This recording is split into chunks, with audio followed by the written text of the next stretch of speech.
Continuación les dejo un video de pared de tórax. Pero antes vamos a hablar de un principio de construcción que lo han venido escuchando durante las clases de este semestre, que es la estratimería. Bien, cuando hablamos de estratimería, hablamos de capas a capas que van a ir formando cada uno de estos planos que se ubican a este nivel. La primera capa que observamos acá es la piel, bien, como en todas partes del cuerpo. Si sacamos la piel, nos vamos a encontrar en un plano más profundo, ¿cierto? A lo que es esta tela subcutánea que está en color amarillo, que incorpora en su interior a la fascia superficial, ¿bien? Sacamos, ¿cierto?, esta fascia superficial y nos encontramos con la fascia profunda que va a envolver al grupo de músculos que está por sobre las costillas, por fuera de las costillas, y entramos finalmente a un plano osteomuscular. Osteo dado principalmente en este caso por las costillas, bien, que se van a insertar posteriormente en la columna vertebral, específicamente en las vértebras torácicas, y anteriormente en el esternón. Y finalmente con sus músculos intercostales, que los vemos a continuación, que son tres músculos ya intercostales. Finalmente encontramos acá en color amarillo la fascia endotorácica y ya más internamente la pleura parietal. Acá se puede apreciar también la pleura visceral y el parénquima pulmonar. Vamos viendo. Cuando hablamos de pared torácica tenemos que hablar principalmente y en un inicio el componente óseo. ¿Quién forma este macizo óseo, esta estructura ósea? Posteriormente, en color damasco naranjo, vemos un conjunto de 12 vértebras torácicas. Bien, T1 que va a estar articulando con C7, ¿cierto? Por arriba, ¿cierto?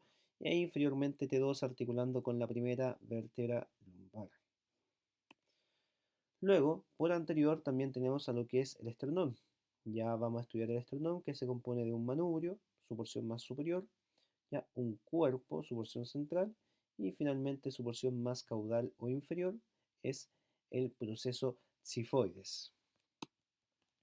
Y fíjense, desde posterior a anterior ya se dirige, ¿cierto?, lo que es los 12 pares de costillas, por el principio de simetría bilateral y también asociado bien a otros principios. Anteriormente tenemos el cartílago costal, como se está uniendo bien hacia las distintas partes del esternón. Por lo tanto, tenemos 12 vértebras torácicas, tenemos 12 pares de costillas y un esternón, ¿cierto?, que se divide básicamente en una porción superior, manubrio del esternón, en un cuerpo del esternón, ¿cierto? Y finalmente, ya el proceso cifoides. Veamos desde anterior a posterior cómo consisten o cómo están formados estos huesos.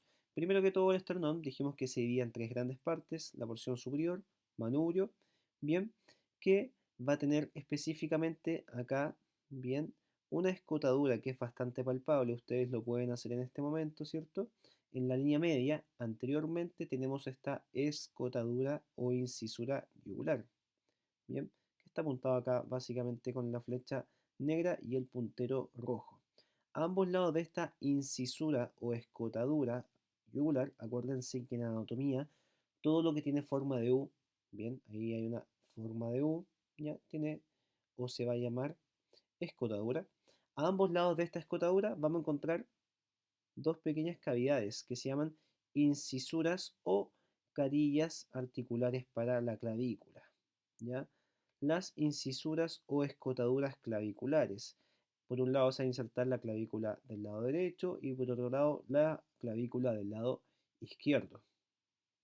Bien, pues además nos podemos fijar que en el esternón también va a articular el primer cartílago costal. Fíjense ahí, se señala que va a estar la carilla articular para la primera costilla, específicamente para el primer cartílago costal.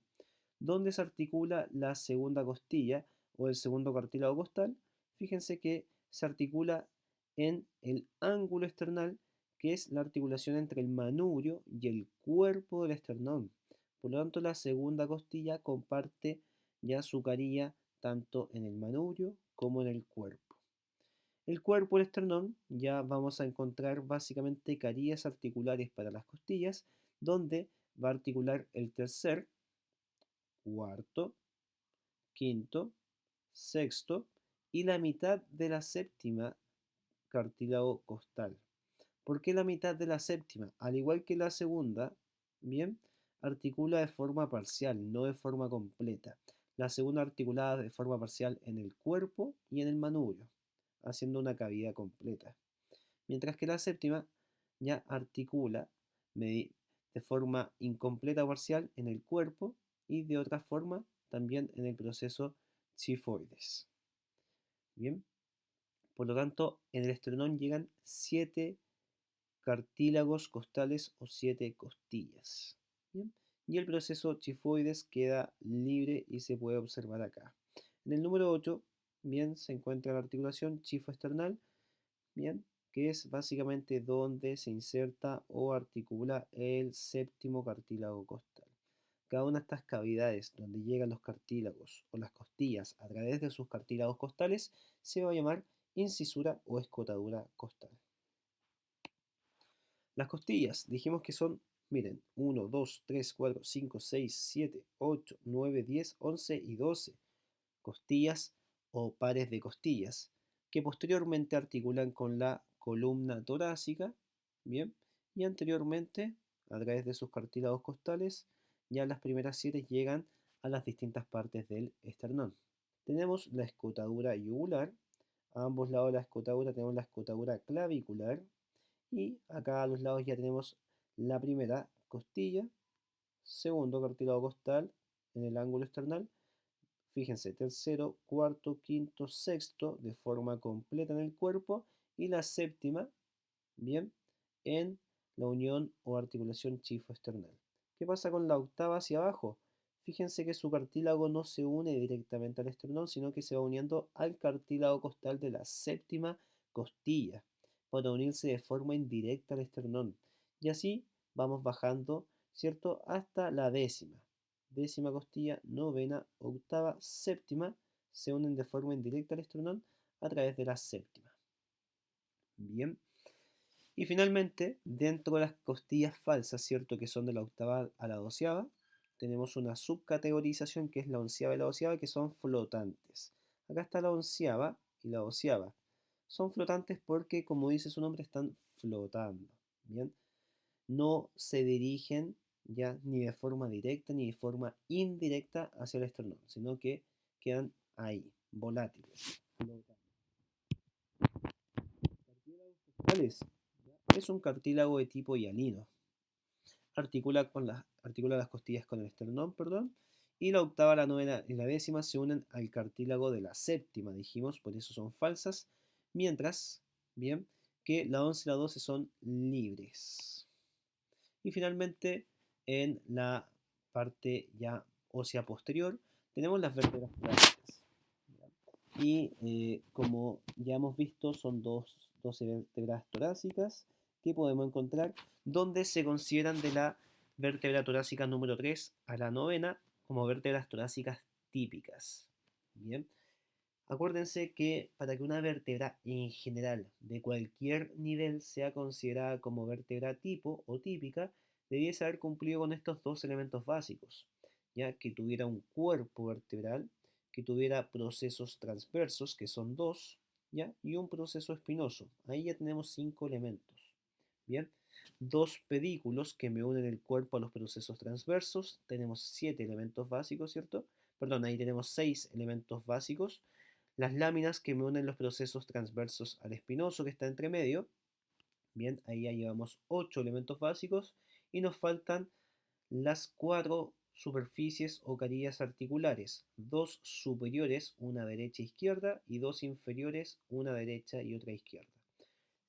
Cualquier vértebra, sea cervical, torácica o lumbar, que cumpla con estos dos elementos básicos va a ser considerado tipo. A nivel cervical veíamos que si tenía un proceso espinoso bífido era tipo, ya si tenía un foramen o agujero transverso también. Pero a nivel torácico, fíjense que estas deben tener 2 hemicarías en el cuerpo. Si se fijan en el cuerpo, en su parte más posterior, tienen una y 2 hemicarías. Bien, a ambos lados, dos en el lado derecho y dos en el lado izquierdo, porque acá va a articular la mitad de una cabeza de la costilla, bien, y la mitad de otra cabeza de la costilla. O sea, la costilla articula y comparte entre medio de dos vértebras. Bien, también para hacer tipo ya tiene que tener una carilla articular en el proceso transverso. Fíjense que acá va a articular no la cabeza de la costilla, sino que el tubérculo costal. ¿Ya? Y eso hace que estas vértebras torácicas sean tipo. Además, otras características es que los procesos espinosos son prominentes y descendentes, ya apuntan hacia abajo. Y además, los procesos articulares de la superficie son bastante planos, son todos planos, ¿bien? Y forman la cifosis torácica. ¿Cuáles son las vértebras torácicas ya especiales? T1, básicamente porque T1 tiene una carilla ya articular bien para la primera costilla de forma completa y abajo tiene la hemicarilla, que es lo que tienen todas las vértebras tipo. ¿Qué es lo que lo hace ser atípica o especial? Esta carilla costal completa para articular con la primera costilla. T10, T11 y T12. Ya fíjense que acá tenemos T10, ya T11 y T12. ¿Qué es lo que pasa? Tienen una carilla completa para que articule con la costilla de su nivel. Si esta es la vértebra torácica número 10, va a articular la costilla número 10. Si esta es la 11, va a articular la cabeza de la costilla número 11.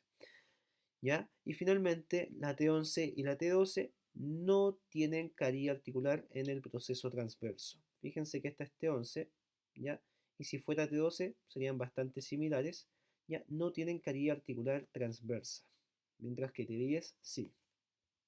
Ahora la diferencia entre T11 y T12 es que el proceso o la superficie articular inferior ya es cóncavo. Esta T11 es bastante plana esta superficie, pero si tuviéramos una imagen de T12 veríamos que esta parte se vuelve cóncava. Y es por eso que las articulaciones cigoapofisiarias ya a nivel de la columna vertebral son todas planas y a partir desde la T12 L1 hacia abajo ya son todas sillas de montar. Perdón, son todas pivotes, ya son todas trocoides o pivotes. Me equivoqué, no es silla de montar, corrijo eso. Ya todas entonces, en resumen, todas las articulaciones cigoapofisiarias que están bien en toda la columna vertebral hasta T11, T12, bien son planas y desde T12, L1 hacia abajo son bien trocoides o pivotes.